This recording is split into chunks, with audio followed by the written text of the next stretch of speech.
Hello guys नमस्ते। स्वागत छ सबैलाई मेरो फर्स्ट मिनी भ्लगमा है। आज चाहिँ म बिहानै उठेर काठ फुक्नतिर लाग्यो है। काठ फुक्न जाँदैछु है म यता चाहिँ मेरो घर छ है।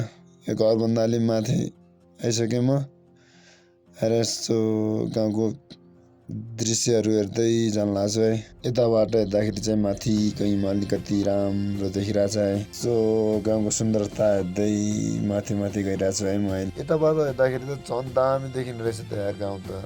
एकदम दाम बवाल देखिने रहेछ यार गाउँको भ्यू त है। म चाहिँ अलि अगाडि नै आएर अलि म चाहिँ यता बसिरहेको छु होइन। अरूहरू चाहिँ आउँदैछन् होइन पछाडि। म पुगेर 1-2 मिनट वेट गर्न साथ पुगिसके अरू पनि। अब सबै पुगिसकेपछि अब लाग्नु पर्यो यता चाहिँ जाँदैछु है हामी चाहिँ यहाँबाट माथि जानुपर्ने छ है यो माथिको डाँडामा। हाई साथी हो, अब चाहिँ 1 घन्टा भेटेर पुग्यो काठ पुग्ने ठाउँमा। यता छ काठ तसनसम्म आइरहेको छ नि। यता चाहिँ सेतो लाली गुराँस रहेछ है। हाम्रो ठाउँतिर चाहिँ यसलाई सिमोलो भन्छन् है। 5 मिनट जति आराम गरेर बोक्नु लाग्यो है।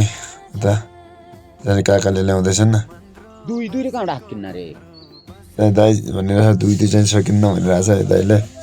चाहिँ अब उहाँ बोक्यो यता चाहिँ रडाउने काम हुनेछ। यता अलि ओह्रालो छ नि त, त्यो रडाउनु लागेको छन् नयाँ।